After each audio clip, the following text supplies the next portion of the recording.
30 years of the best sports talk in Middle Tennessee, featuring Tennessee Radio Hall of Famer George Plaster, Tennessee Sports Hall of Fame coach Watson Brown, and young guns Billy Derrick.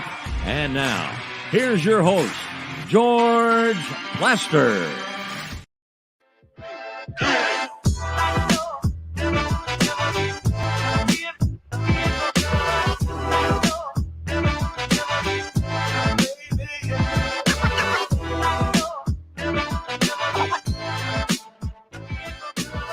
Hello again, everybody. Welcome in. It's a Tuesday, at least I remember that, and it's a beautiful Tuesday outside. It's hot, just as you would expect it to be in August. Stick around, because I promise we're going to have some fun on the show today.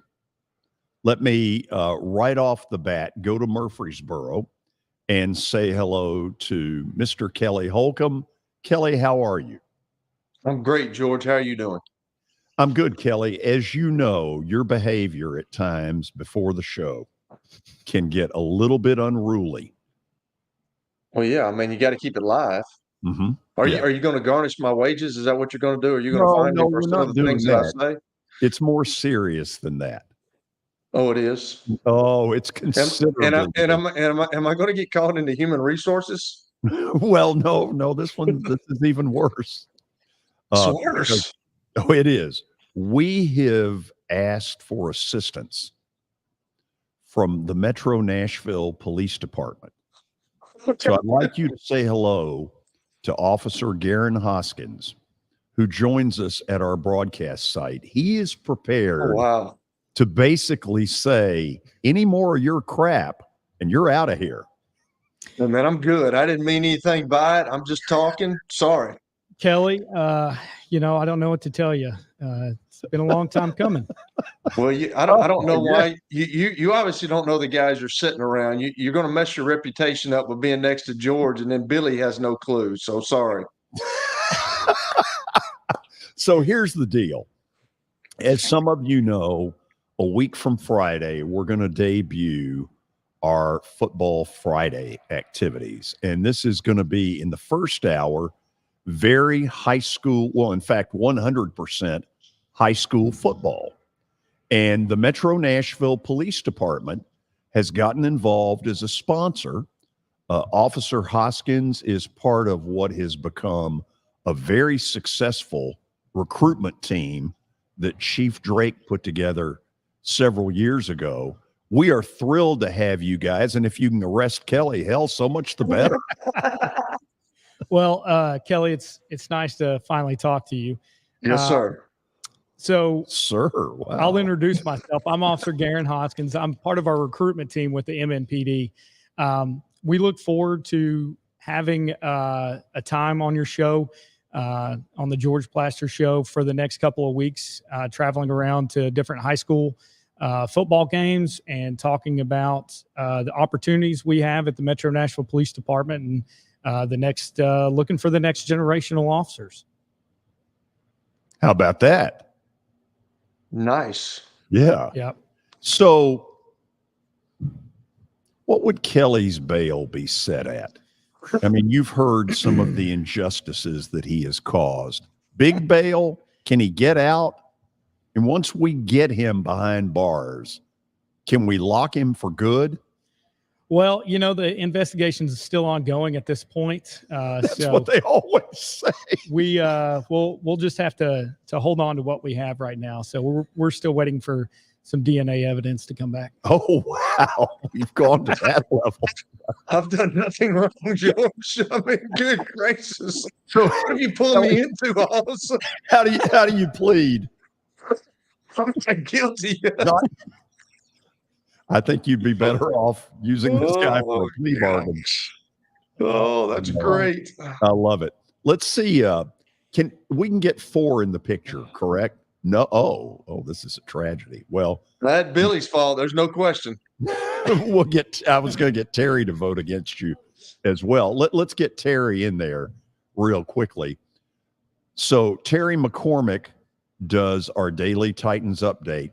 Terry, in the left corner of the screen is Officer Garen Hoskins from the Metro Nashville Police Department. We are trying to basically put Kelly behind bars. I'm okay with that. Oh, Terry, I mean, what are we doing here, dude? I thought me and you were on the same page.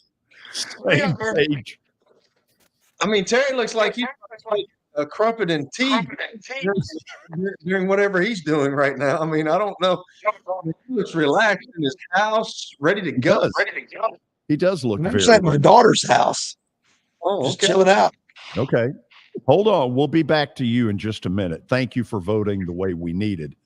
So, Officer Hoskins, tell me a little bit more. I'm going to ask you this question virtually every week. Okay. You all actively are seeking new officers, correct? That's correct, sir. So we constantly travel all over the country looking for good officers. As you know, the city has grown exponentially. Nashville and Middle Tennessee has grown exponentially over the last 10 years, and we're playing catch up. So we constantly get out there. We look for good attributes in a person, community oriented, and is a respectful individual that has, integrity. And that's what we look for in those traits in a person. And it's my job to get out there. I'm about to go out to Los Angeles this coming weekend.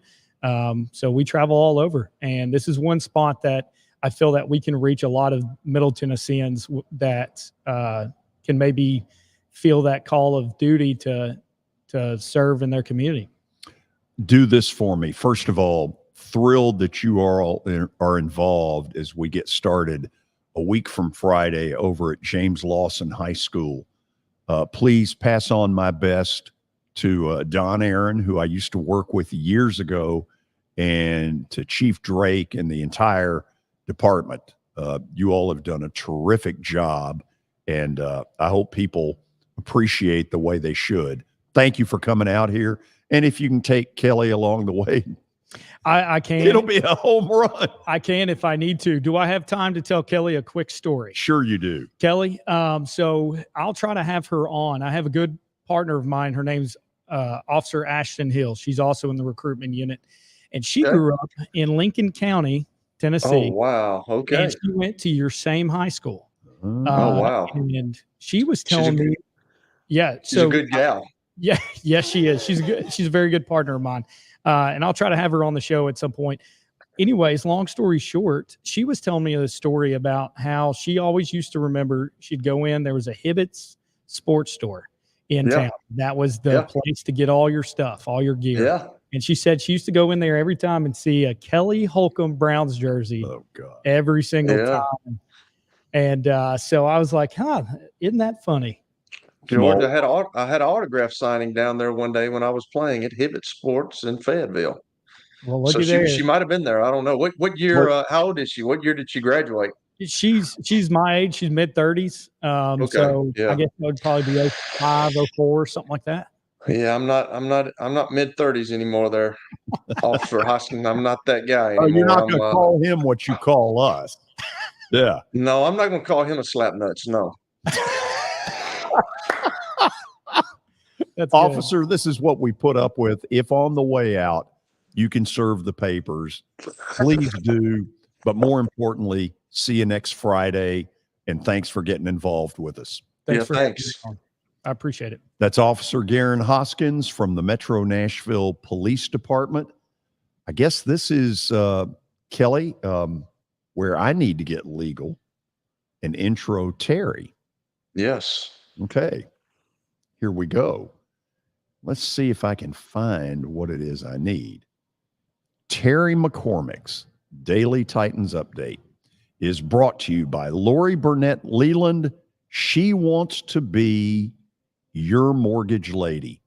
There's her phone number on the screen, 615-969-4350. So let's go back to Terry, who is resting at the home very comfortably. Terry, I want to go back. I don't know Mike Vrabel very well, but I'm proud of the move that he made yesterday with Coach Williams, because I just think he has done something that by next year every team in the NFL is going to do. What do you think of that?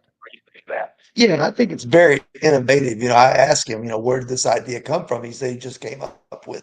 And I think it's very forward thinking, and I think it gets a lot of guys who don't know the routine, because he said that before his first game as a coach in the preseason or whatever, he really had no idea what the pregame meeting with the officials was like and what it was like to kind of go through that process. Maybe, some idea from having been a player and some idea from having been an assistant coach, but it's like you don't really know until you go through it.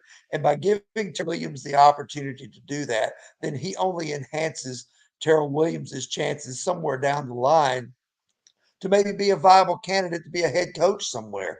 And I applaud him for that move, because I think more and more guys who have not been head coaches probably could use some of that. You think about some of the disasters that you've had in recent times, like the Nathaniel Hackett tenure in Denver or the Matt Patricia tenure in Detroit. Maybe those wouldn't have been so disastrous if those guys had this trial run like Terrell Williams is going to get. Terry, which is why I think before it's over, he's on the cutting edge of something, and I think he's hit on gold. And by next preseason, I bet a bunch of teams are doing this. I think back to Tony Dungy, who we now all know is this just incredible human being, Super Bowl coach. Terry, I remember when he got turned down 4 or 5 different times, when he first started going after head coaching jobs, it was so-and-so, so-and-so, and Tony Dungy. And to think back at that now is kind of shameful, just to be perfectly honest. And so, really is. yeah, It'd be interesting, George, to go back and see who some of those other guys that were maybe hired instead of a guy like Tony Dungy, or instead of some of these other guys who have gone on to great success, just to see, what, type of thinking went into some of the moves that they were made. Because certainly when the Tampa Bay Buccaneers gave Tony Dungy his opportunity, and then later on, obviously, with the Indianapolis Colts, they were certainly rewarded for that move and that going after and giving Tony Dungy his first opportunity. And likewise, many others have gone on to, such things like, I'll give you a case in point, like the Pittsburgh Steelers under Mike Tomlin. Remember, everyone thought Ken Whisenhunt was a shoo-in for that job. And we see where Tomlin is today and how accomplished he is. And we all experienced what happened during the Whisenhunt tenure here in Tennessee. Terry, I wanted to talk about it. Kelly and I are going to talk about it during the 3 o'clock hour in the first segment. I think it's a really important deal. I'll ask this one last thing. Did Vrabel have to get the league to sign off on this? Not that I'm aware of. I mean, it's his staff. I guess he can do what he wants to with them. I don't believe that he had to have the league sign off on this, because he's still going to be on the sidelines himself. So, in technical fashion, he's the head coach, but he's not going to be calling the shots and doing the game plan preparation that night. He's going to give it to Terrell Williams. We'll do it again tomorrow, Terry. Appreciate it as always. All right, sounds good. Terry McCormick's Daily Titans Update, brought to you by Lori Burnett Leland. She wants to be your mortgage lady. Holler. Give her a call, 615-969-4350. Billy, give me 3 or 4 notes that are going on today in the world. Well, this was yesterday. Orioles play-by-play broadcaster Kevin Brown has reportedly been removed from the MASN broadcast after he made a reference to Baltimore's lack of success against the Rays at Tropicana Field in previous years. Before a game against the Rays on July 23rd, he noted that the Orioles had won as many games at Tropicana Field in 2023 than they had in the past 3 years combined. I saw this video and I couldn't believe they made this decision. I mean, I was waiting on a cuss word. I was waiting on something derogatory. I was shocked to to see this. If you judged every broadcast crew the exact same way the Orioles judged this particular incident, there'd be a lot of broadcasters without jobs. There'd be a ton of them. Yeah, It's absurd. Absolutely absurd. And they have gotten ripped in the broadcast community big time, as they should. Yeah. Yeah, and I wanted to play it today. I didn't have enough time to clip that and show it, but if you haven't seen it, I mean, it's pretty much everywhere. Twitter, you can see it on YouTube as well. It's kind of crazy to see what they did. He's not fired. They suspended him. So we'll see when he's able to come back. And they look forward to his return. Yeah, I'm sure they do. Whoop-de-doo. And it's funny. He was leading to a compliment to the Orioles. Yeah, that they just got through going down to Tampa and showing the Rays who daddy is. Baltimore has surged past Tampa, which I never saw coming. And that's what he gets for it. Anyway. Well, the AP coach or USA Today coaches poll was released. I think it was last night, maybe early this morning. Tennessee number 10, and then Alabama is at number 3. So you buying or selling Bama at 3? I'm selling that, no question. You're selling that? I am. I'm not. What about Tennessee? Not yet. I need more proof. What about Tennessee at 10? Is that too high to start the season? Tell me how they play at Florida. That's a good point. Third week of the season, because I don't think you're going to learn it against Virginia. I think their second opponent is Austin Peay. And then UTSA. That might be. Texas San Antonio. They can put up some points. Yeah. Kind of a disappointing. Have they changed conferences in the last hour? Yeah, I think they're going to try to join the Pac-12. The Pac-4. We've got a funny graphic, Kelly. So I wrote this thing out. I've called it the Pac-0. I've X'd out Stanford and Cal, and we've got Oregon State and Washington State. Can you imagine? It would be funny as all get out to use this thing and call the Pac-10. Give them a call, and the secretary goes, Pac-2, may I help you? I mean, this is getting crazy, George. I know you're going to ask Tony Basilio about that, but man, this realignment stuff, the Pac-12. I think I heard earlier the Pac-12's been around since 1915. Is that correct? Yep. And it's obliterated overnight. The Pac-12 will still exist, but not in the way that it has been, right? I mean, the Mountain West teams are going to come over and they're going to call it the Pac-12. I think I'm going to intro when Tony comes on that he has joined the Pac-2. I think you should. That's all I got, George. By the way, we have this note from Tony. Have Billy call my cell. I'm at the beach. I never thought I'd see the day Tony is at the beach. I can't wait to see what that's going to be like. Okay. I can't believe that either. Tony Basilio, a rare vacation at the beach. He will join us for a day at the beach next. Year number 2 of the Plaster and Friends Celebrity Bowling Night was awesome. And the reason is really simple. I chose Strike and Spare, and they were amazing. They have great food, great bowling, and a staff that is truly ready to go the extra mile to help you. They have 5 family fun centers in the area to choose from, and for more info, go to strikeandspare.com or call them at 615-824-5685. How am I going to get to work? My car's totaled. Skylar, our team is making a call right now. We'll get you a rental car. Don't worry. That's a relief. Call us 24/7. We're here. We're going to help. You can't see the sights without the sounds. From the crack of the bat to the roar of the crowd and everything in between, discover what Hit City has to offer. Spend your nights cheering on the Nashville Sounds at First Horizon Park with giveaways, fireworks shows, theme weekends, and more. Single game tickets are on sale now. Visit NashvilleSounds.com to claim your seat today.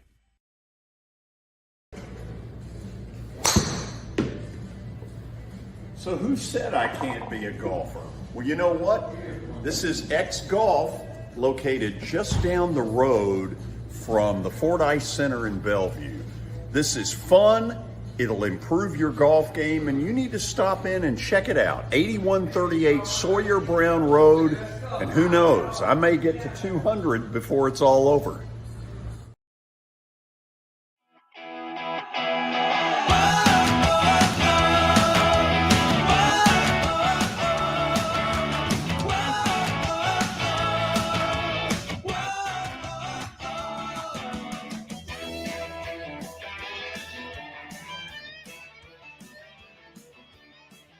We are back now. Officially, Tony Basilio told me he's at the beach. Unofficially, I think he may be joining the pack too. Oregon State, Washington State, and Tony Basilio. I mean, it's just like, and that is absurd. That's about as absurd as what's going on in college football right now. But George, I'm really glad these people are going to go before Congress and try to restrict these athletes in terms of the way they transfer all the time. They really need to put a stop to that, you know? Moving right along, that is hilarious.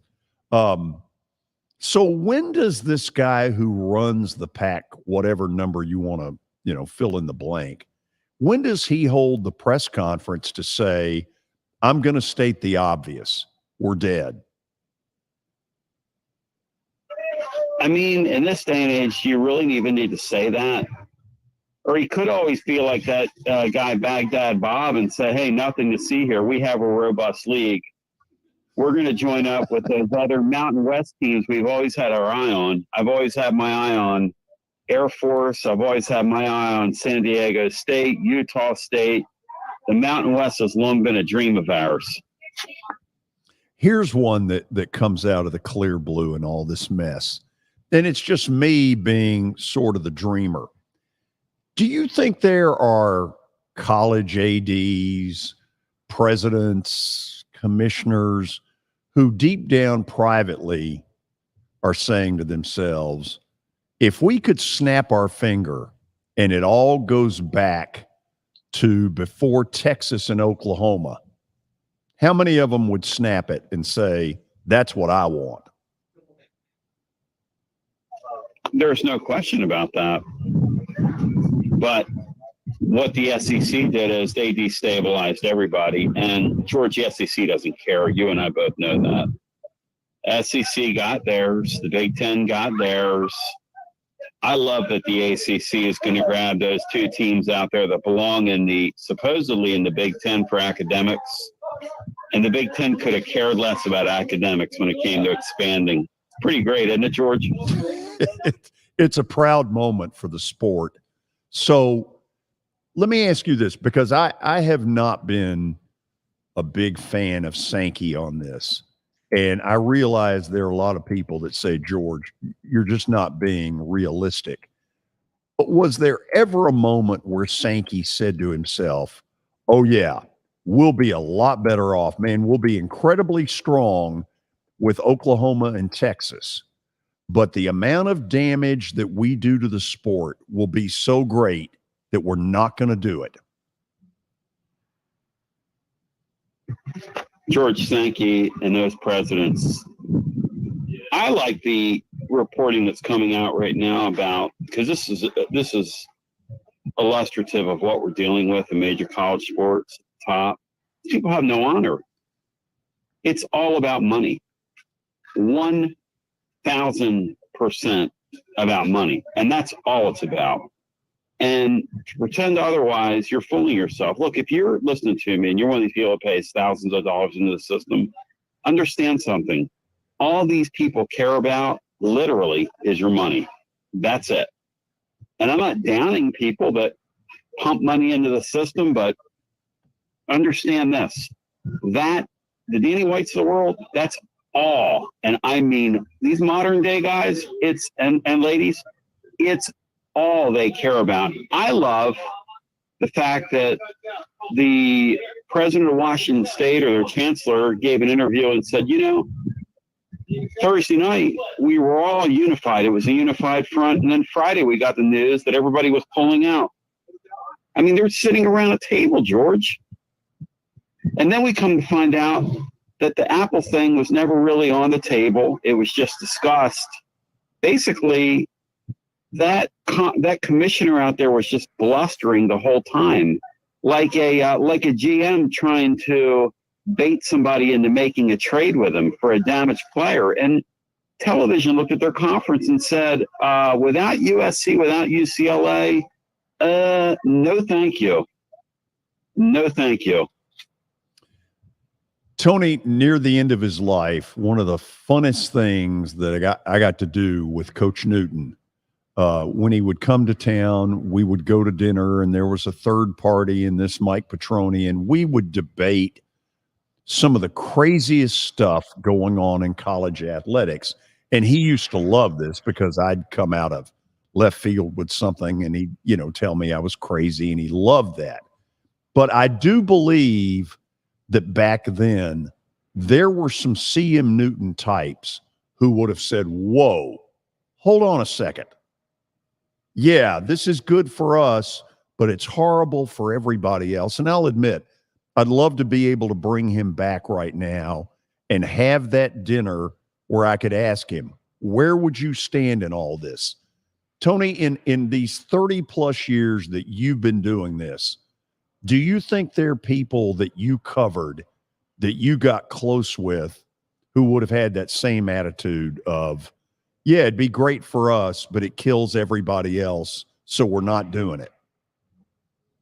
Yes, and I don't think those people are involved in the sport anymore, but those are the same people that George used to open the door and let everybody in and let you watch practice, and because it was good for the sport. You want to grow the game, and hey, look, you better not give our secrets away. And now, since Nick Saban's come on the scene, these campuses, I feel so sorry for these beat writers because they literally have to borderline make stuff up because they're not allowed to see any practice.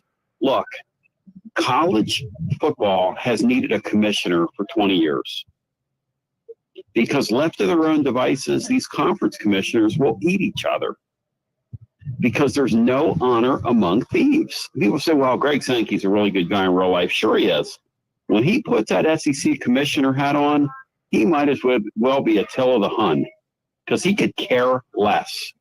Their only goal is for them to survive. And if other conferences survive along the way, then, hey, more power to you. But, George, to your point, it's almost like in our country, and I don't get political, but there was one time in our country where people served in political office to serve and be statesmen and stateswomen, and I think that's gone now. I think both sides of the aisle, it's money grab. How many books can I publish? How many times can I get on television? How can I enrich myself and my friends? And why wouldn't college sports reflect that? Because that is exactly what is going on. And if somebody wants to tell me this is a good thing, it's a good thing in the short term. In terms of the matchups we're going to see next year in the league and in these power leagues now. But, George, they're going to find a way around making a mockery out of their schedule. They're going to find a way around playing good non-conference games. So it's going to turn into an almost regional type sport. And I don't know. I just think, here's a better question, right? If you could go back and put all the chips back on the table and go back to the 90s with the bowl system and keep everything intact, would they go back? Because I'll tell you what they're opening themselves up to. A friend of mine that's been in this stuff for 3.5 decades told me the other day, he said they're really opening themselves up to somebody out there in the Pacific Northwest saber rattling and getting Congress involved. And let's really look at this business of college football. Let's look at the salaries. Let's look at everything involved in this deal. There is a a lot of investigating, George, to be done if they were to go that route. Somebody could move major college sports cheese in a hurry if that government wanted to get involved, because they are crying out for it because they're not policing themselves, George. Oh, look, you're absolutely right. Tony, I'm going to have the opportunity later after the show's over to tape an interview that we're going to run tomorrow with MTSU's athletic director, Chris Massaro. And one of the things I'm going to ask him is, okay, we all know, I mean, there's no secret. You all, group of 5, are being left for roadkill. Are you just sitting there taking it? Or are you all privately having meetings? Are you having a big group of 5 summit where you're deciding whether you're going to have a national championship? Do you know if TV will give you the kind of money? Do you think any of that's going on, or is group of 5 just sitting there going, we're roadkill and we're going to have to take it? No way. I believe those people see, like I was telling you last week, I believe that with those 2 pop-up football leagues, USFL and XFL, doing huge business comparably in the spring, some games over 1 million people, any given weekend between the 2 leagues, 1.5 million eyeballs on it. You can't tell me that group of 5 college football. Now, George, an idea might be maybe we play our season in the spring. Maybe that's what they do to stay alive and carve out their own niche in the sports landscape. During COVID, some of those, what we used to call 1AA schools did that. Right. And got pretty good numbers because it was product that was televised, that people could gamble on. And that was probably the time when the most eyeballs were on their sport. And if I'm group of 5, people think this is a crazy idea. I would think long and hard about taking my season. I would do one of 2 things. I would either take the model of the big boys here and grab about 40 teams out of group of 5 and play a fall league that's highly competitive, or I would think about sliding my season into the spring and carving out our own niche, because I think people would look at that, and I think you think people would watch that. Oh, sure. As long as you can bet on football, people will watch. If there's a spread, they're going to watch. Let me bring Kelly into this because I've kept him out of this, which isn't fair. Kelly, where do you want to take it? I don't know, man. That's I haven't thought about that, Tony. I think that's a really good idea because my son obviously playing in the group of 5 team in Troy, and I haven't thought about that. You're right. During the COVID stuff, they had a lot of good numbers when they had to play in the spring. I'm not used to watching football in the spring, but I think that's a bona fide deal that they may have to think about that. Well, look, I think that group of 5 football is very good. Problem is, there's just so much of it in the fall and it gets lost. Now, there's no reason they couldn't carve out their own niche if they stayed in the fall. Maybe they turn their product into a Friday night deal, a Friday, Tuesday. I don't know. Yeah. But they've got to figure out a way to make themselves attractive to television. And the one thing we know is this country has an insatiable appetite for football. It just does. And I guarantee you, if they decided, hey, we're going to slide ourselves in spring and go to market and try to get a TV deal, I guarantee you they'd get a really, really good TV deal compared to what they're getting now with the glut of things that are going on in the fall. But, here's my thing. If I'm them, I'm trying to think about how can we survive? Because one thing Kelly, and George, the big boys don't care whether they live or die. The big boys every once in a while need somebody to schedule and somebody to kind of beat. And that's why they put those teams on the schedule. But other than that, if they think they're going to get a lifeline down the line from these people when they form these super leagues, they can forget about that because they will leave them on the side of the road, George, like you said. They won't even stop to see if they're thirsty or hungry. They'll just drive right by them. My whole thing with all this, Tony, that's going on, which conferences do you think? Obviously, the Pac-12 is disintegrating. It seems like it's the Big Ten, the SEC, the Big Ten, and then the Big 12 has kind of made a wave. And I see where Stanford and who was the other team, George? I'm not sure, but Stanford and Cal going to the ACC. I mean, it seems kind of like the ACC's on shaky ground. Is that the case, or are they trying to build back up with this Stanford Cal deal? They're hoping that Stanford Cal will make up for probably the departure of Florida State, which is going to happen. Think about how absurd that is. Now, Stanford and Duke, let's think. Duke volleyball traveling to Stanford. I mean, really. And then maybe they can stop over in Cal, so they get a road trip out of the way. It's just utterly idiotic. And to George's point, why? Why was this necessary? The answer is it wasn't necessary. But as we know, the toothpaste will never go back into that tube. And this thing, I mean, it's just never ending. But to your point, we're getting up today and seeing that two of those pack, whatever they are now, the 14 left, two of them are going to go to the ACC. It's totally idiotic. I mean, it's completely moronic at this point. Well, I'm sitting here thinking, and you kind of alluded to it right there, but I was sitting here thinking about that when you and George were talking, like USC is going to have to go to Rutgers and play, and then like, where does the money come from? Like these schools, there's not many. There's not many big schools like the Alabamas, the UTs, the Notre Dames that make money in their athletic programs, and football is the big booster of that. But like when you just talked about it, when you got a soccer team going from Rutgers to play UCLA, like there's no winner in that. Like where does that come from, and where does the money come from? Well, it's all tied to these football deals, but here's the issue.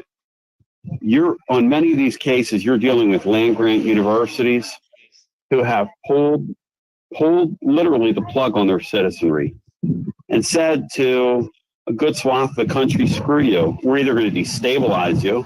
Look, USC and UCLA fans can't be happy. They woke up one day and we're in the Big Ten. Those Texas schools woke up one day and they were in the SEC. You know, if they had their way, they'd go back and have their Southwest Conference. But we're not going to go back. And so I'm telling you, these people are leaving themselves open for the government to say, you want us to get involved when it comes to the kids in the NIL? We're going to really get involved. We're going to start capping how much your coaches can make. We're going to cap how much your presidents can make. You know, we're going to work back your model a little bit, because truly I hate to say this because I'm a free market person. The problem with college sports, though, is that they cry free market, but really what they're doing is they're doing it on these land grant universities. They're doing it in a tax-free system, and there's just something wrong with that. It's annoying at this point how they're getting away with it. Well, let me ask you this: the NCAA obviously has been the governing body for years and years and years, hundreds of years. The NCAA, but is this going to be a case at some point where these big schools like the SEC, the Big Ten, they got these big elite conferences? They just say, "Hey, forget this NCAA. We're going to form our own deal."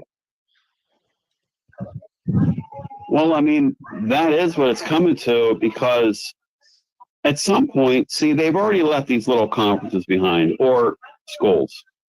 The next thing they're going to do, and people can laugh at this if they want, but they're going to let the women's sports fend for themselves. They're going to figure out a way to get around Title IX and to get their thing walled off from that university.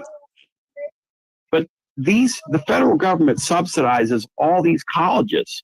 We cannot forget that. Billions and billions of subsidized dollars. Billions. All they have to do is go, what are you doing on the sports angle here? If you want to continue to receive our funding, you better get in line. And it is getting close to that. It really is, because they are soaking the fans for these football tickets.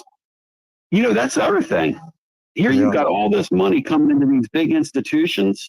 Do you think that the ticket prices at the University of Tennessee are decreasing because of that?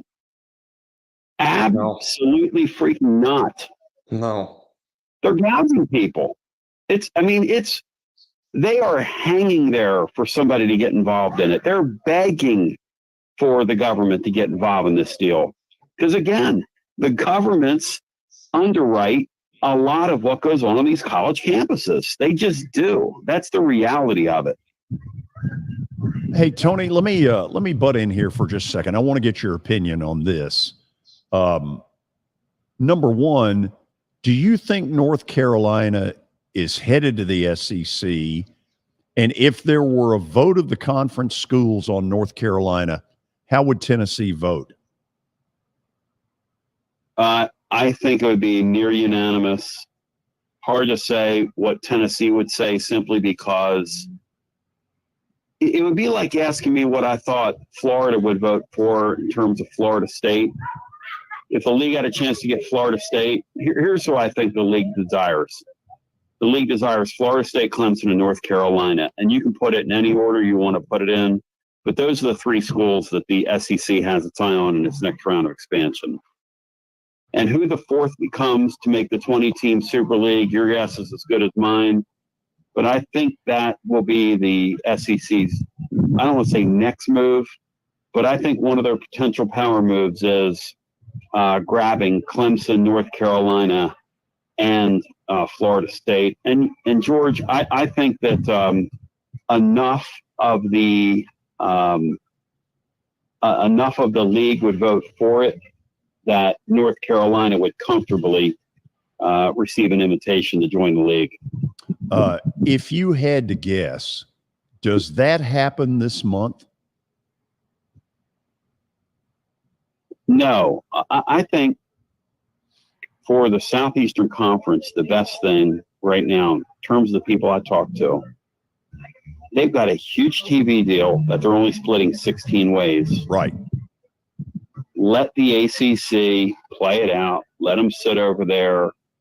Let the Clemson, the Florida State, the other couple schools maybe you have your eyes on, let them get a minor deal compared to the one you have, and let it go.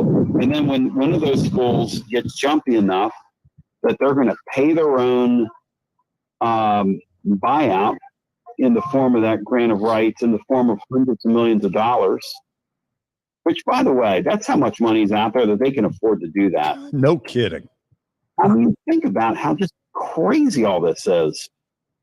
Again, I love college football. I'll always love college football. I love it at all levels. I love, Kelly's son getting to compete, a chance to compete at a very good level there. That's excellent football. I love the 1AA stuff. I think there's some really solid stuff going on at that division.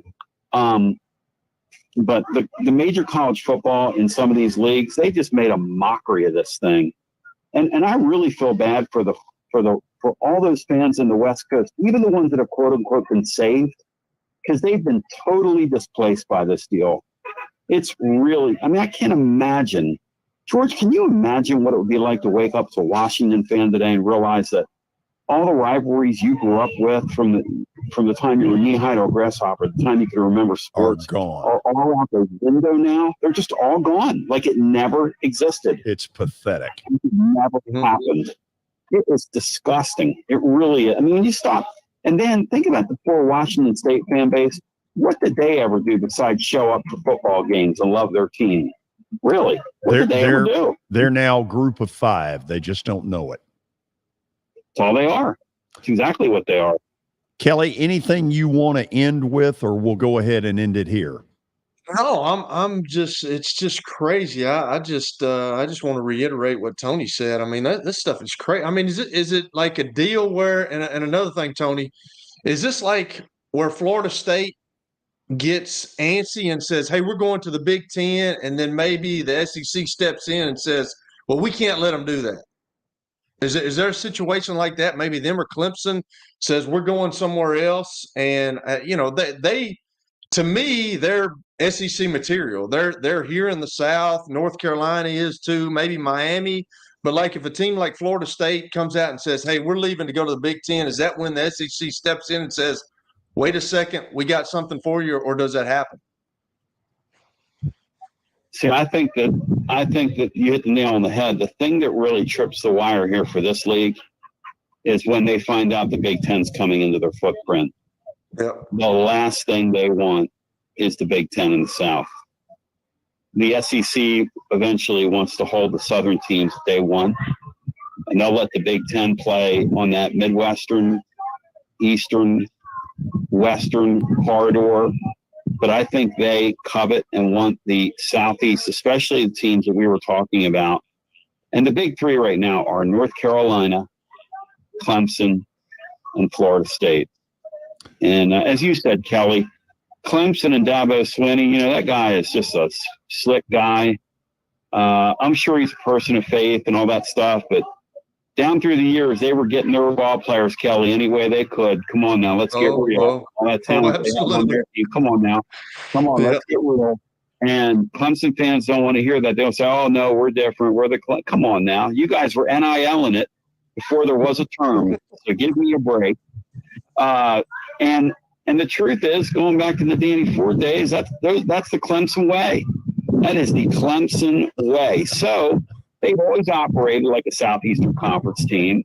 You know who I feel sorry for in this deal, or the Virginia Techs of the world, because they're going to be right there with Washington State before it's over if they're not careful. Tony, tell them how they can hear you, maybe not from the beach, but when you get back. No, I did my show today. Did you? From right here. Nice. Oh, yeah. Tclub.team.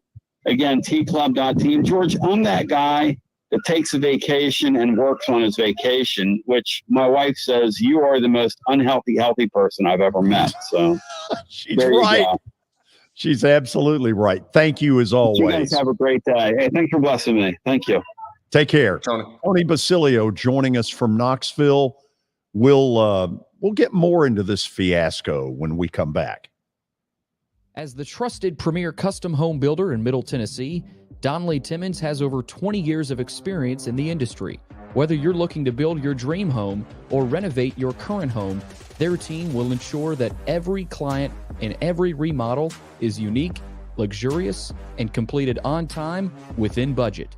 Founders Dustin Timmons and Joey Donnelly have over 25 years of construction experience in the Nashville area. Together, they have completed projects in Forest Hills, Oak Hill, Green Hills, Franklin, and Brentwood. Dustin and Joey believe that communication is the most important aspect of all construction projects. Therefore, they personally manage each project themselves and are involved in job site activities on a daily basis. Their commitment to quality and integrity has earned them an outstanding reputation among their clients. Contact them to set an appointment for a free consultation or to view some of their completed projects. Give them a call at 615-456-7983 or log on to DonnellyTimmons.com.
For over 35 years, Wilson Bank & Trust has been committed to providing customized banking solutions to help individuals, families, and businesses in Tennessee achieve their goals. As your full-service community bank, we are proud to offer loans with competitive rates, local decision-making, and fast, friendly service from our experienced lenders. No matter where you are on your financial journey, Wilson Bank & Trust is ready to help you take the next step. Visit your nearest Wilson Bank & Trust office or online at wilsonbank.com to get started today. Member FDIC, Equal Housing Lender. Family owned and operated for more than 2 decades, Alaco Fine Wood Floors is Nashville and Middle Tennessee's choice for premium quality hardwood floors. Since 1995, Jimmy Alaco and his army of employees have embodied the approach of taking pride in one's craft and providing superior customer service, growing from a one-man shop to a team of 23 professionals who share the founder's passion for quality craftsmanship and customer satisfaction. If you are interested in contacting them, you can find their headquarters at 2505 Winford Avenue in Berry Hill, or give them a call at 615-356-0303. Again, that's 615-356-0303, or log on to alacofinewoodfloors.com. Alaco Fine Wood Floors, serving Middle Tennessee's hardwood flooring needs since 1995. At Baird, we have a different slant on global financial advice. That global capabilities mean nothing without personal attention.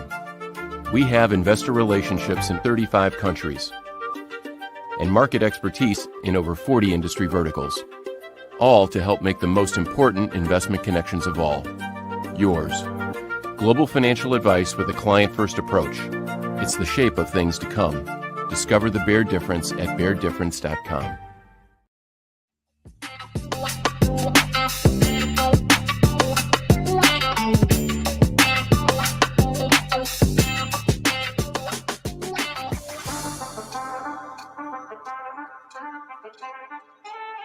Okay, we are back.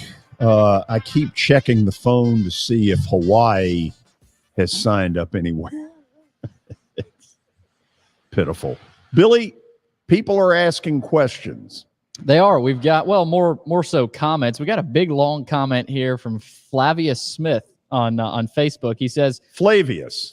Okay, my bad. College football is better now than ever. It's competition. Football is about competition. NIL is great for the players. It's capitalism. You guys are living in the past. Title IX started the concentration of football into the big conferences. It's going to be 2 to 3 big conferences. The rest will play second tier. Regional second tier teams will be fun to watch locally. SEC and Big Ten will dominate TV. The rest will be local small market games. You are living in the past. The NCAA is over. He is right about, am I living in the past? No question. There is some piece of that that's out there. Now, what was the last thing he said in there? Billy, read it again. The SEC and the Big Ten will dominate TV. The rest will be local small market games. Yeah, I mean, look. I agree. Yeah, it's hard to disagree. Well, that was probably the least controversial part of what he said. Here's the part that I worry about. One of the things that has always made college football great are rivalry games. Yes. And I worry that's my biggest worry, that we're going to end up losing some of the better ones that are out there. Maybe not Ohio State, Michigan, maybe not Alabama, Auburn, but we're going to lose some. And that is a shame. We got another I agree with you, George. I'm not disagreeing with the guy. I mean, I'm kind of like George is too, though. I'm kind of a traditionalist. And are you going to get the Civil War with Oregon State? Are you going to get some of the? I don't know. I agree that things change, but when you put big money into it and all that's happening, it doesn't seem logical to me when USC's got to go play Rutgers. It just doesn't seem logical. In volleyball or badminton. That just doesn't seem logical to me. I don't know. Well, Elijah Drinkwitz brought that up. I think it was yesterday. He said, what about these Olympic sports? What about softball? What about volleyball? Are we not thinking about these kids? Tony Basilio said it right. They don't care. They better have a hell of a deal with Southwest Airlines. Seriously, I mean that's a lot of money, George. When you take a team, say a volleyball team across country, I mean that costs money, and then Sure you put them up in a hotel to feed them, to get them driven around by buses, the logistics and everything. That costs a lot of money. So I don't know. We'll see. We got one more here from Dwayne Hudson on Facebook. He says, we don't need any more teams in the SEC. We have the best conference.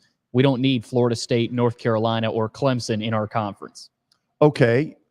Did we need Texas or Oklahoma? And look, both of them are great schools. I don't mean that at all as a knock. Do we need Florida State? Do we need North Carolina? Do we need Clemson? Was it good enough at 12? I mean, it's kind of relative. It's kind of like what Tony said, though, George. I think he hit the nail on the head when he talked about if you got Florida State that's getting antsy, wanting to leave, knowing that the ACC is going nowhere. Right. Are you going to let them go to the Big Ten? Well, now you're giving the Big Ten entrance into the SEC recruiting grounds, which they're already here now. I mean, I get that, but it's not as significant because if you offer a kid that's from Murfreesboro or from Alabama, he doesn't want to go to the Big Ten. He just doesn't. He wants to play in the SEC. Most kids down here grow up wanting to play in the SEC.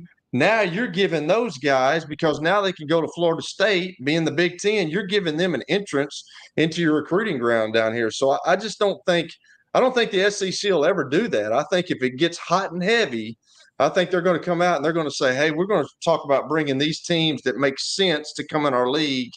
Now we're going to bring them in. By the way, those of you who are out there, if you're watching this live, jump in with some comments. I would love to hear. I love it. Yeah. Of your reactions to this. Mine, yeah. Do I feel like an old coot? A little bit. And maybe in certain cases, I'm resistant to change. But I do wonder if college football would be better off with the old Southwest Conference. I wonder if the SEC would be better off being a league of the Southeast of the United States. I know what I think about UCLA and USC going to the Big Ten. It's bull. Yeah, it doesn't make sense. That started a lot. Now, the Big Ten was in a spot where they felt like they had to do something, but that started a lot of this. Well, I mean, I guess you could go back further with OU and Texas, but I think we know where it's. Anyway, how do they comment? Because if we can get some good comments from people, we'll spend a segment in the 3 o'clock and do them. Yeah, and they're starting to trickle in now that football season is a little, almost 3 weeks away. So I'm sure there will be more, but I see them right away, whether it's Facebook. That one from Dwayne was on Facebook, YouTube, and Twitter, right? Twitter's a little bit tougher, but Facebook, if you're watching there, type them in. YouTube on the right side there, bottom of the screen, we'll type them in. And like George said, that's the best way for you to interact with the show. So, we want you a part of it. So I'm going to ask the question that maybe will spur you. Do you like all this? Admittedly, it's very apparent I don't. But that doesn't mean I'm right. It just means I've got my own opinion. Do you like it? Comment. Tell us why, good or bad, and we'll yap about it later in the 3 o'clock hour. We'll go to the break, stat of the day, which we're likely to bomb at. But then later, Kelly, plaster bet of the day, a commitment to excellence. Stay tuned. We're coming back. Forget the fact that Sir Speedy Music City is owned by my BGA classmate, James Warren. Their work stands on its own merit. James and his staff do incredible work, as evidenced by the huge banners at the Plaster & Friends Celebrity Bowling Night. If you're looking for quality to help your marketing and business communications, and you want it at a reasonable price, these are your folks. Call them at 615-832-9511 or go to print at sirspeedymusiccity.com. And be sure to tell them Plaz sent you.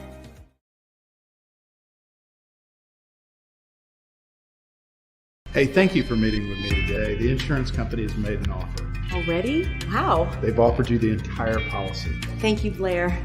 You're so welcome.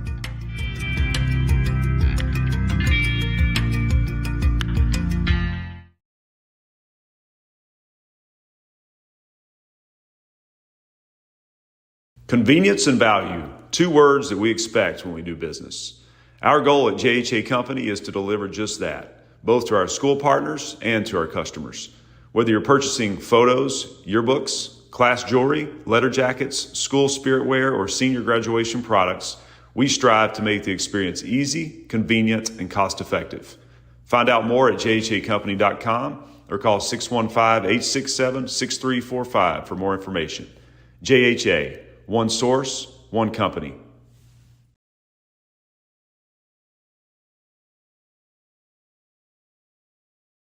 Hello, this is Celeste Middleton, a State Farm agent in Murfreesboro, Tennessee.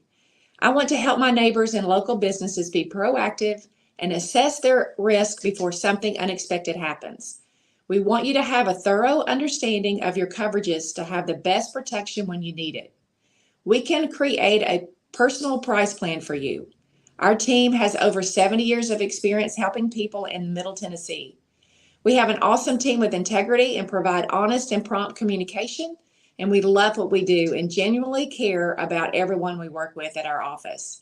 Give us a call at 615-895-2700, send us a message at celestemiddleton.com, or walk in at our office at 803 North Thompson Lane in Murfreesboro. We would love to earn your business. Welcome to John English Antique Sports and Cards, located at 204 East Depot Street in beautiful downtown Shelbyville, Tennessee. Their phone number is area code 931-492-4304. John, obviously, I've been blown away by what I've seen at your place. I've now been there 3 times. But for the person who's never been, what should they expect?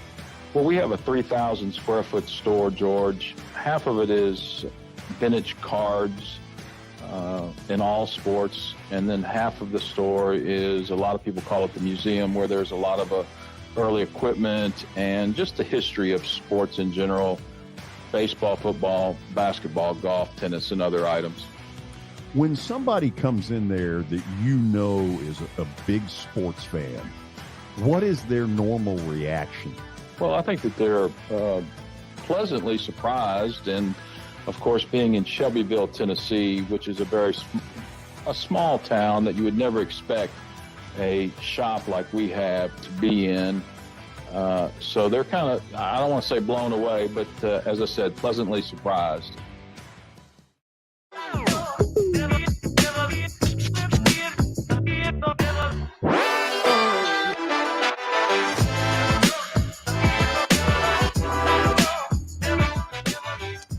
6 minutes past the hour. It's time for another edition of Stat of the Day, brought to you by John English Antique Sports and Cards. You can find them in Shelbyville, Tennessee at 204 East Depot Street. They're open during the week, Tuesday through Friday from noon to 5, and Saturdays from 10 a.m. to 5. Give them a call at 931-492-4304. Really, before you start, the answer is Penn State and Illinois, 9 overtimes. Yeah, nice try, George. We are 18 days away from week 0 of college football. Who holds the record for most passing yards in a single college football game? Kelly, I'm going to give you the school, and I can't remember the quarterback's name, although I'm coming close. You ready? Yeah. Back in the Bill Yeoman era at the University of Houston, Houston beat Tulsa 100-6. I believe it's that game. They were in the run and shoot back then. If you've got one that's I don't, man. We already had Andre Ware as an answer for a couple of days ago. Yeah. George, I don't know, man. I'm kind of. You may be right. I don't even remember that. Yeah, I This don't. was I couldn't. within the last decade. Within the last decade. Oh, within the last decade. Wow. Okay, that changes some things a little bit. Teams that have thrown it all over the lot. Fresno State, BYU. Kelly, it would seem to me Arkansas, Ole Miss because of the 7 overtime, A&M, LSU because of 7 overtimes. Yeah.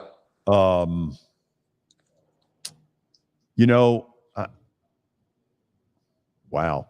Tim Couch would have been a name with Mummy in 90.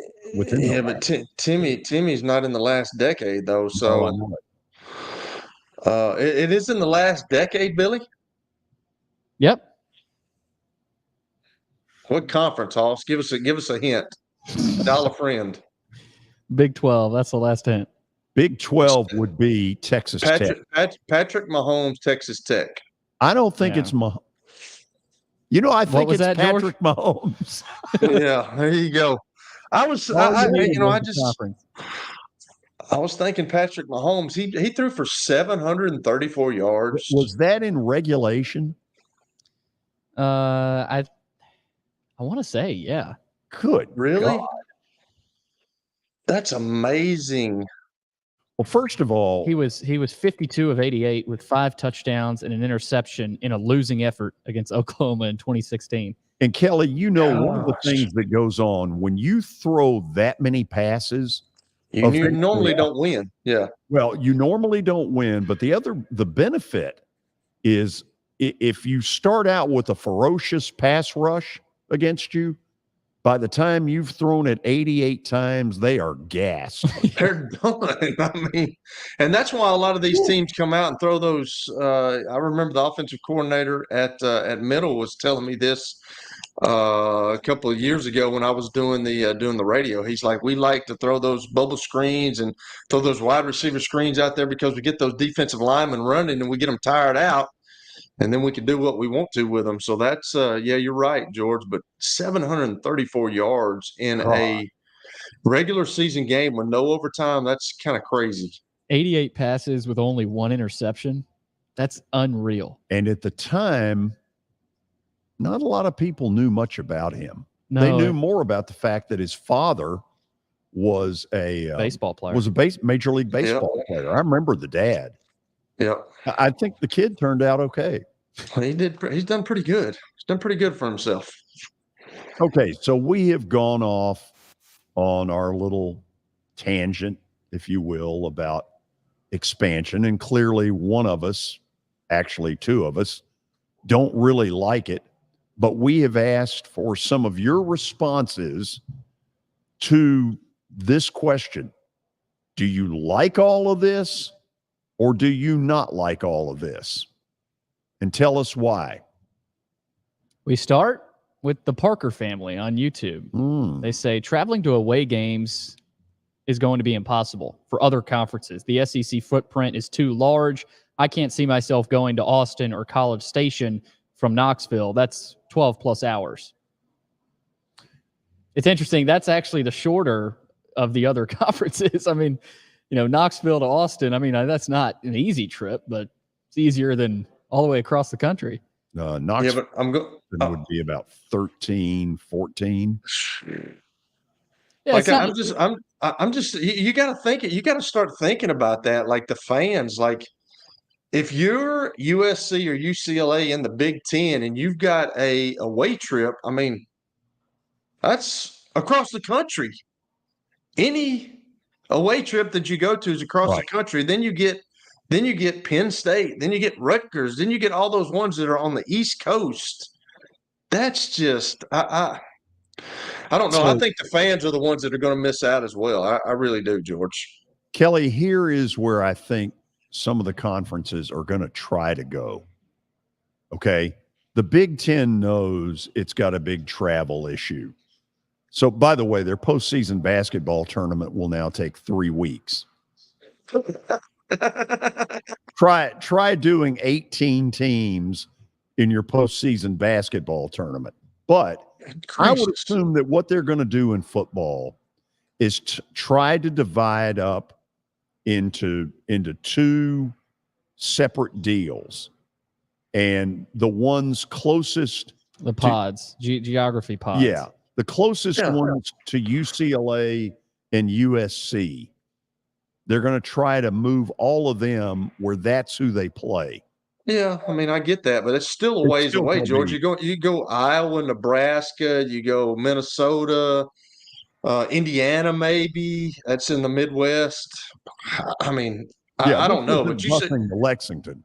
Yeah, no, I mean, you start talking about even those are far, and then you start talking about Wisconsin, Michigan State. Then you go to Ohio State. Now you're starting to get towards the East Coast.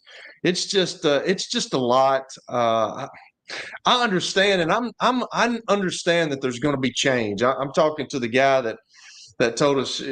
I'm not stupid to the fact that there's change going on. I get that. Is the change good for the game? Time will tell, as Watson Brown said. Time will tell. I don't know.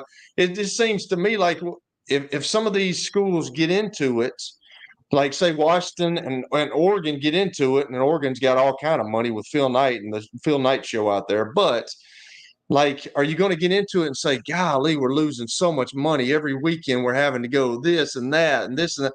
Like, is there buyer's remorse? I don't know. We'll see. I mean, it's a really good point you've brought up. And let me take that one step further. I made the joke earlier about they better have a good deal with Southwest Airlines. Well, to a point, I guess I'm not kidding. They had better figure out some ways with some airlines to pull some stuff off, because one thing the public is not going to want to hear is the athletic director bitching about the cost of travel. Because you know what? You caused this. You did. You don't tell us, about your troubles, because nobody's going to want to hear it.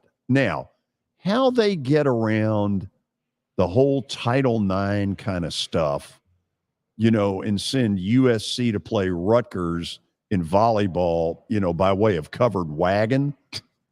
I mean, I don't know how they get around that. Obviously, in the Big Ten, now you've got 4 schools who are guaranteed to play each other every year for travel purposes: UCLA, USC, Washington, and Oregon.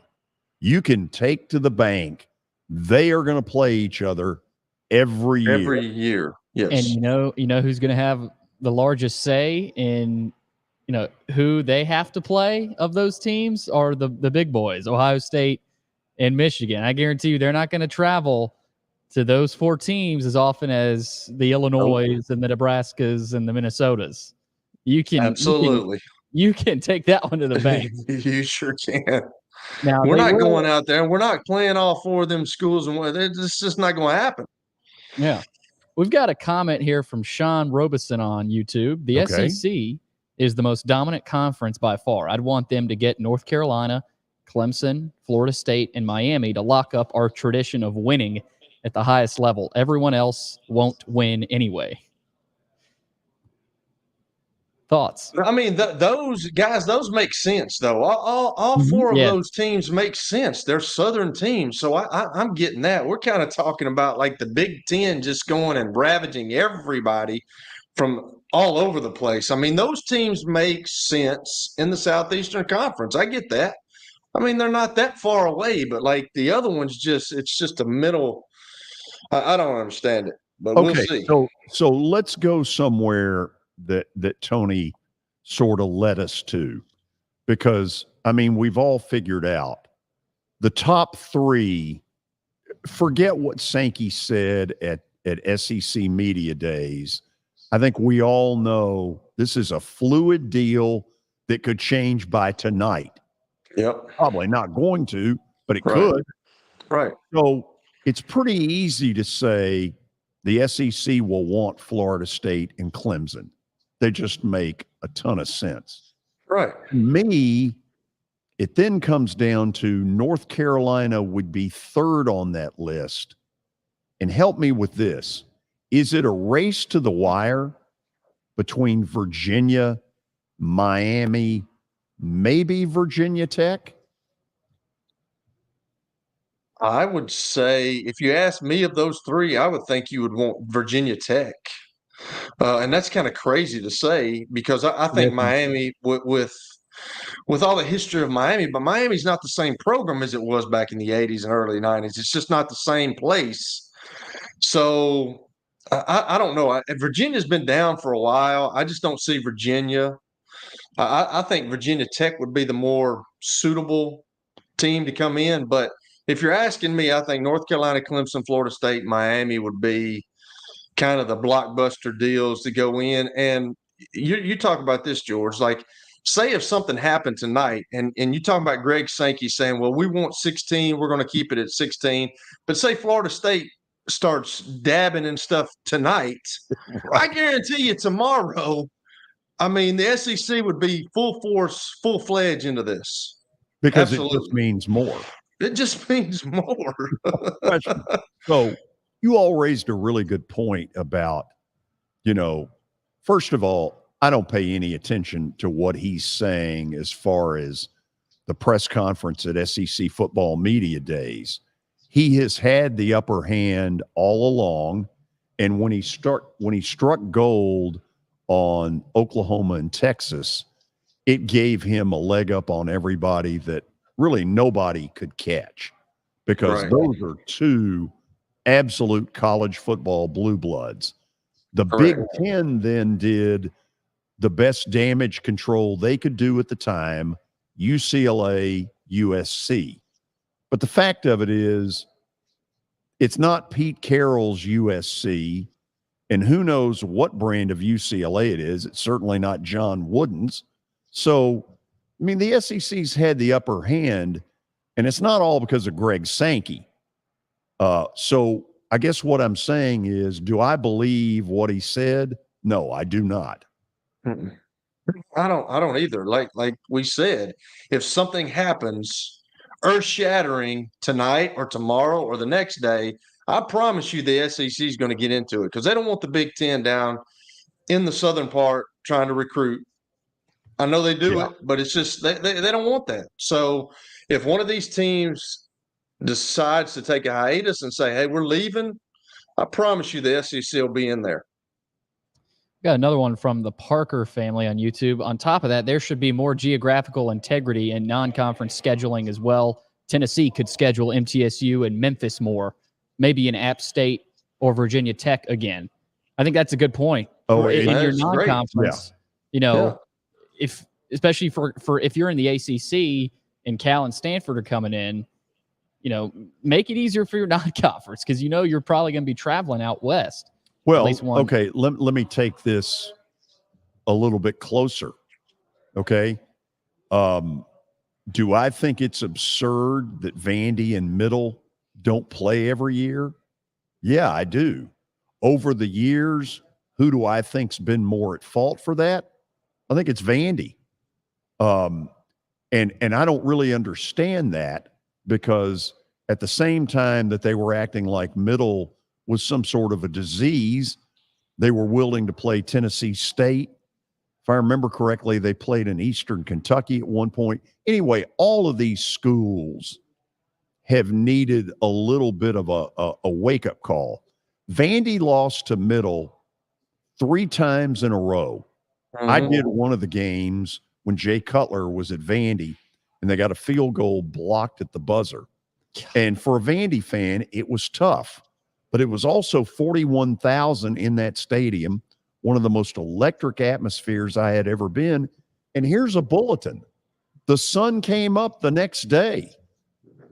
I remember that game, George, because I think I was in Baltimore. I was playing with the Browns, and I was in Baltimore, and I was listening to that game. And when we blocked that field goal, I was jumping up and down. I mean, that's just, and I think this person's right. It saves money, and it stays in your part of the country.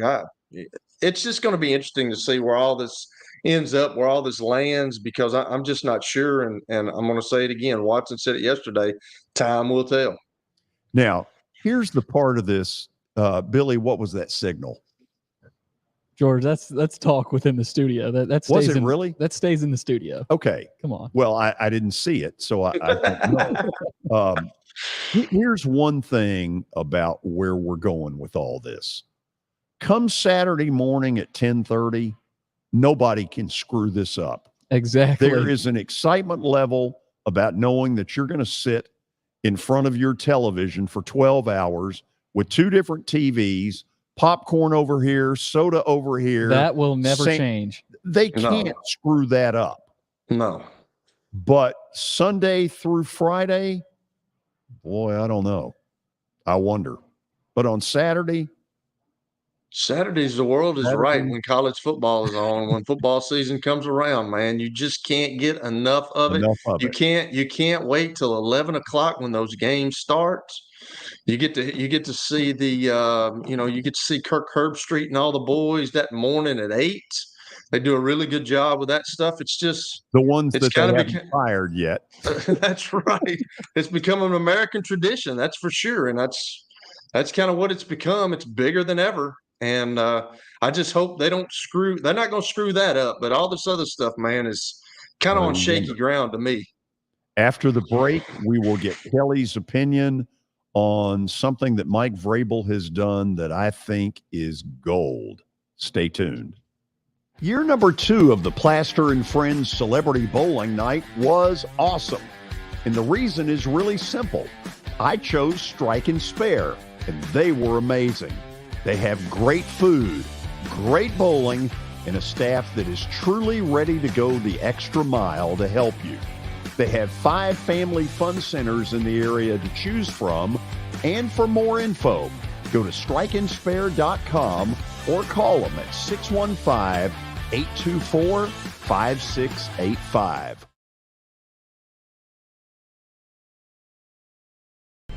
How am I going to get to work? My car's totaled. Scholar, our team is making a call right now. We'll get you a rental car. Don't worry. That's a relief. Call us 24/7. We're here. We're going to help. As a lot of you know, our show is now more than a year old, and that's a great testimony to some of the viewership that we have had from you all. So a big thank you right there. If you're new to all of this and you're wondering, how do we see the show? Here's some of the ways. Of course, you can watch it live 2 to 4 p.m. Monday through Friday. And the 3 biggest ways are Twitter, Facebook, and YouTube. Now, if you're working or can't watch the show live, you know what? All this stuff is archived in podcast form through 2 different ways. Apple, Spotify, that's the way you do it. You can go Apple Podcast or Spotify, and you're probably sitting there saying, George, you don't know what any of these mean. Well, I'm learning. I can at least spit it out now. Hope that you will continue to enjoy our show, because as football season revs up, we've got some great things planned. Thanks for being with us.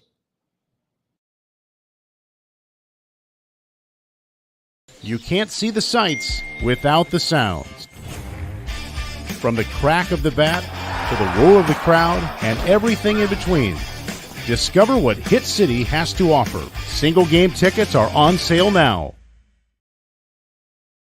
Hello, this is Celeste Middleton, a State Farm agent in Murfreesboro, Tennessee. I want to help my neighbors and local businesses be proactive and assess their risk before something unexpected happens. We want you to have a thorough understanding of your coverages to have the best protection when you need it. We can create a personal price plan for you. Our team has over 70 years of experience helping people in Middle Tennessee. We have an awesome team with integrity and provide honest and prompt communication, and we love what we do and genuinely care about everyone we work with at our office. Give us a call at 895-2700. Send us a message at celestemiddleton.com or walk in at our office at 803 North Thompson Lane in Murfreesboro. We would love to earn your business.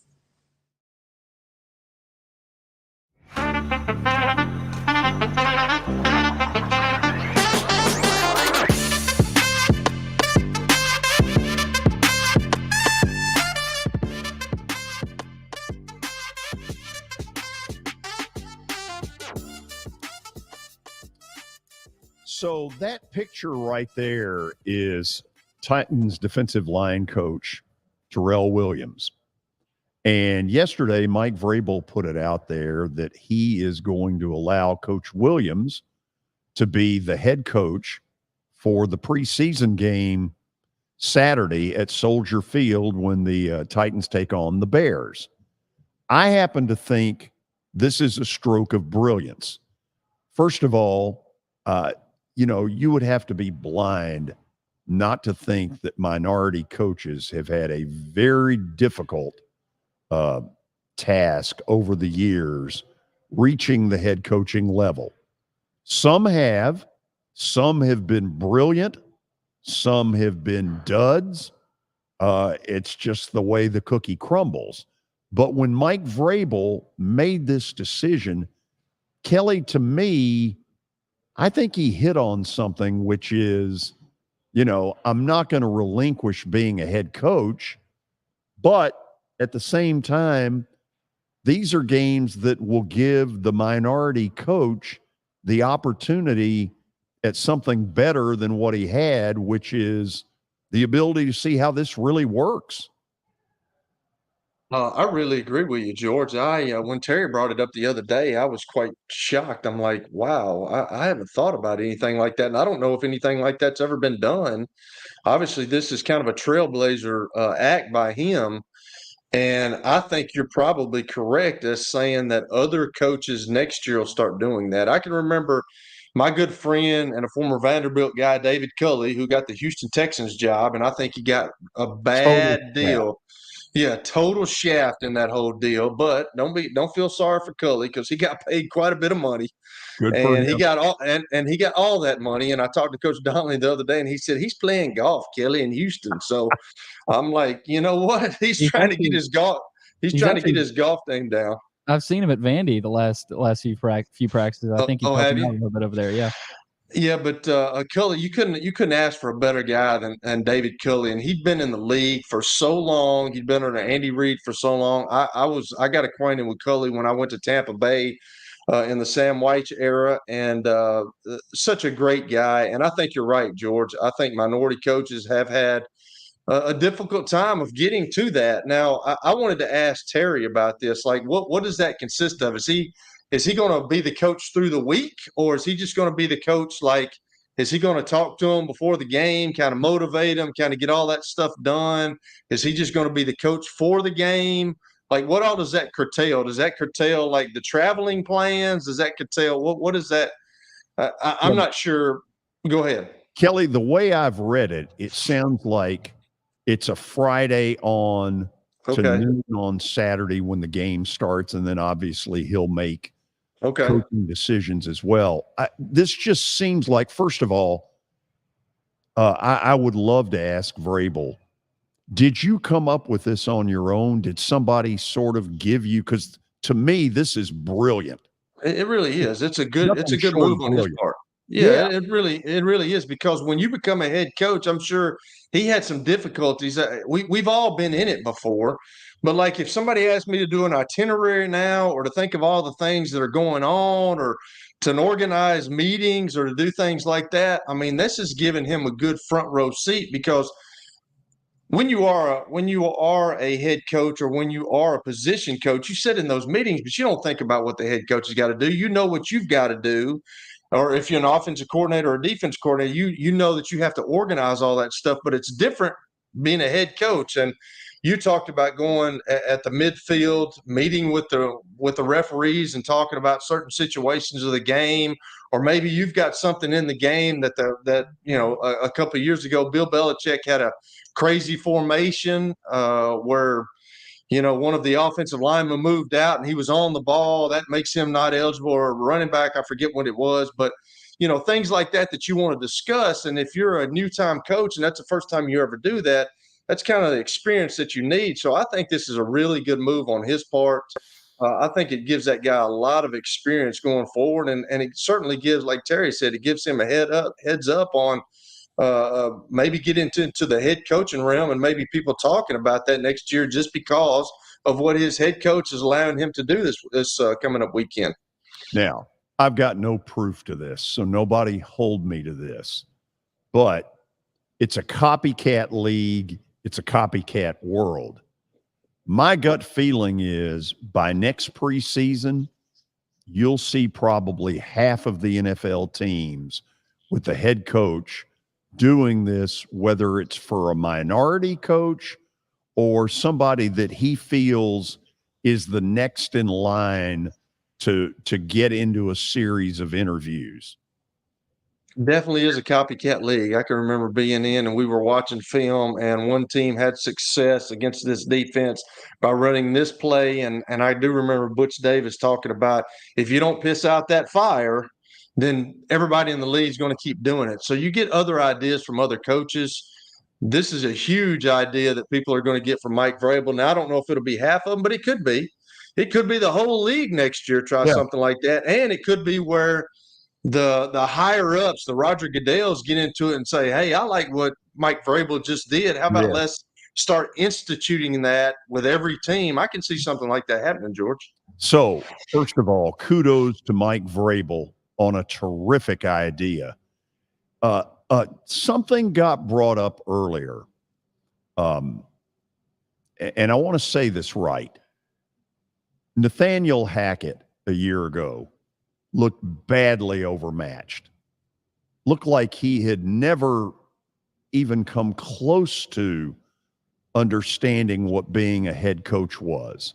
Years ago, I thought Wade Houston, when he was at Tennessee as a basketball coach, same deal. If I had been Denny Crum back then and he was my top assistant, I would have been embarrassed that my guy was no more prepared than that. With Nathaniel Hackett, it was the Green Bay, whether it was McCarthy or Matt LaFleur, the fact that when he got a head coaching job, he looked clueless. What Vrabel is doing might really help what I'm going to call the clueless factor. Maybe it helps some guy that's in line for one of these, but deep down, like Hackett, didn't have a clue. Yeah, and I've always said this, George. There's always coaches that you're around that get an opportunity to become a head coach, and they're just not that. There's some guys that have become head coaches that shouldn't have got past being a position coach. I've seen that. Maybe great position coaches, but yeah, they can't. The next jump is to be a coordinator, and if you become a coordinator, then the next jump is to be a head coach. So I've seen people that are really good coordinators, and then they just can't do it as a head coach. And this is what bothers me about head coaches, George, or the guys that I've been around a guy where on a Friday, let's just use for an example, a Friday, he was my offensive coordinator. On a Saturday, he became the head coach. And then from Friday to Saturday, he was a good dude on Friday, but then on Saturday, he totally changed his personality. Yeah. And I've seen that happen. And I don't understand that about guys. The locker room knows. They can tell if you're phony. And I don't know what happened in Denver last year with the Hackett guy. I've always thought he's been a good coordinator, but you have to get over that to be a head coach. And I don't know what went on out there. I don't think Sean Payton should have said what he said, but he said it. Absolutely not. He should not have said that, but it came out of his mouth. But you never know the struggles that people are going through. But you're right, George. I think this is a great move by Mike Vrabel of getting somebody in there to give him some experience about, hey, actually doing it, actually being part of the game, actually making game time decisions, make situational decisions during the game of calling a timeout. Now, I know it's preseason, but still, that's going to give him some experience to go forward. And certainly it will help him down the road. There's no question. Here's what I think he's going to learn. is having been, in my 20s, I was a sideline announcer. And when you're down there, you see things, and it's almost like, okay, on TV, it feels more like slow motion. Well, that's easy. I'm going screen left on 3rd and 8. But on the field, it's like, oh, absolutely. And you're like, oh my God, how quick does this work? I will never forget one of the funniest things that ever happened. He may deny this, but I was a sideline announcer, and we were at Virginia Tech, Vandy, Virginia Tech, freezing. And Watson was not very happy about playing them non-conference. Non-conference, he wanted a little easier, and I understood it. I'll never forget, though, one group is going off. The offense is going back out on the field. The defense has just come back in. There's a long TV timeout, and Watson sees me, and he goes, "Why are we playing these people?" Stuff happens on the sidelines. There is a time thing that, on TV, you think it's slow, but I'm telling you, you get down there, and I'll be real interested to see what Coach Williams says after it's over, because I bet he will say, "Man, it was quicker than I thought." Well, George, I will say this: people that are always talking about, and we always got Monday morning quarterbacks. They're not actually in the game; they're not part of the game, but they sit up there in the stands and like, why did he call that? You don't realize, like, when that play is over with and that ball is placed down, you got 40 seconds, and there's a lot. You got a play sheet. You can, and I did stuff from my head. I was only a high school guy. I understand that, but like, you got 40 seconds, and those kids are they're waiting on you to get the signal down to the guy. We didn't have earpieces in our helmets in high school, obviously, so I had to get the play to the guy on the sideline who relayed it into the quarterback, and then everybody else saw it too, because we were from the we were not in the huddle. So there's a lot going on. You've got to get the right personnel groupings in. You've got to have a coach over there that say, "Hey, we've got 2 tight end set, which we used to call deuce or ace, or you've got a king set where you got 3. You've got to get all that stuff organized during practice. It's got to start early. People don't understand that stuff, and there's time ticking.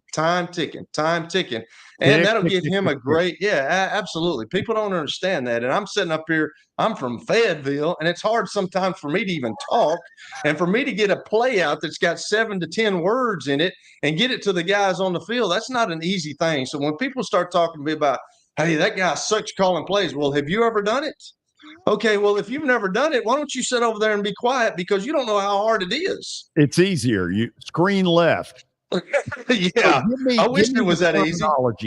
Give me one play from your pro career. Give me the terminology that you had to say in the huddle. Okay, so this is the one I always use, because sometimes I have to go speak with kids, and they would always want to play. So, okay, so we got ace. Ace is 2 tight ends. They call that, some people call that 12 personnel, but we had ace. So 2 tight ends, 2 receivers, and a back. So it was deuce right, 4-5 belly, check with me, alert, scat right, 92 hey. And then you got to give them on one. So then you go up. So this is the mind of a quarterback. So you go up. So if it's an even front, you're going to the tightest tackle. If it's an under front, you're going away from the shade. Now, if it's cover 3, you're going to go alert, alert, alert, and we're throwing slants with flats. Well, that's all going on, and all this is happening in that time. I mean, it's crazy how fast it goes. I'd like to order a pizza. But people just that's one play crazy call. I mean, I've got an Indianapolis playbook that is 1,200 pages. I've got it in my house. It's crazy.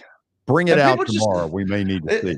It's unbelievable how many plays and how organized you have to be with just one single play. And that goes on for 80, 85, 90 plays a game. And you don't use all the plays that you've got in. You script some plays and you put in some plays that you think is going to work. But then obviously the defense is going to adjust. And then you've got to make adjustments during the game. So that might that might bring something that you haven't practiced the week before. You might have ran it 2 weeks before in a game, and that's the play that needs to be so it's just there's a lot that goes into it that people just don't understand. After the break, we have the plaster bet of the day. Al Davis would be proud.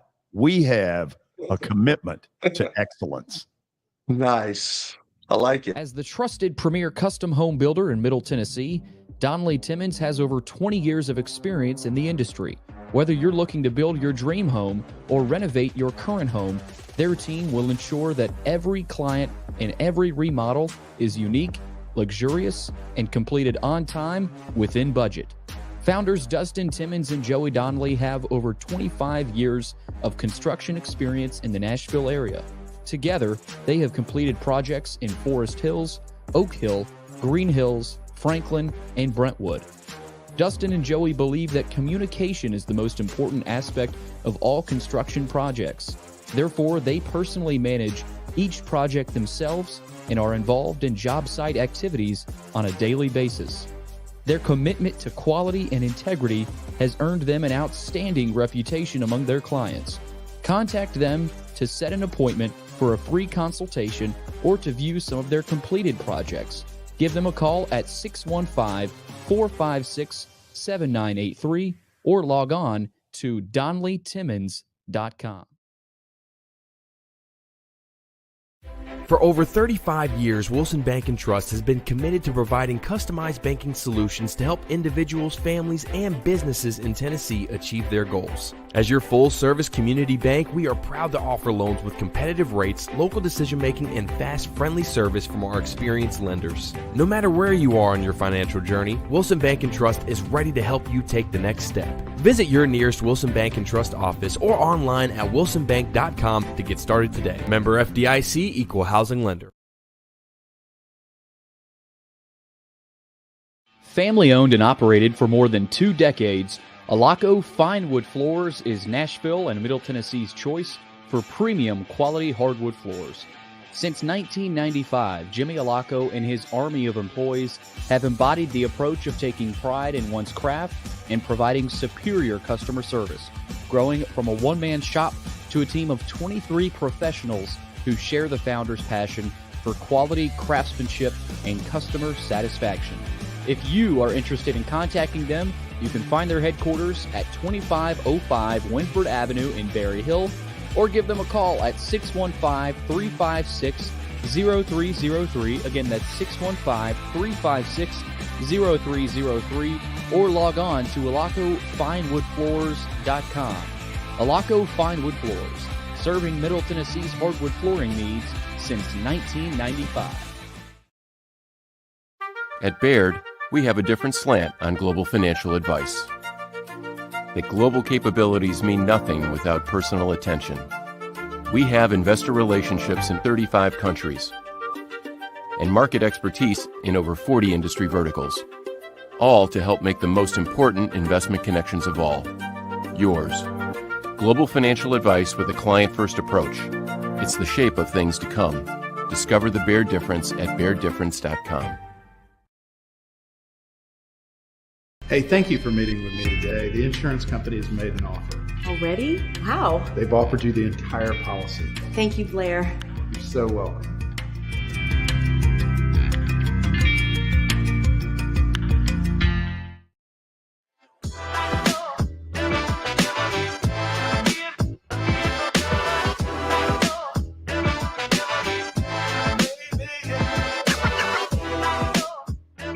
Final segment on a Tuesday.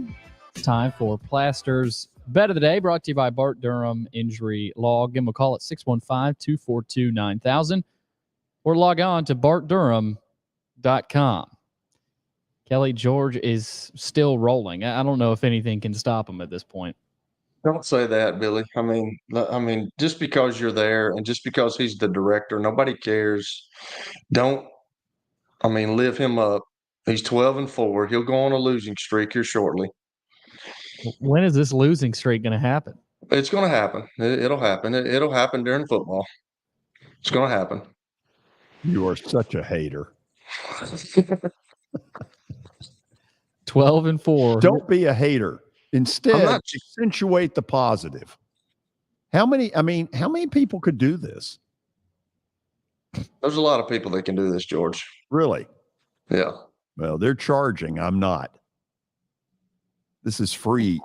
This is free stuff. Free money to the people. Free money to the folks. Do you think somebody is actually using your bets? No, you know what's funny, Kelly, because I used to make fun of this on the air in radio. I would call it gifts to the people.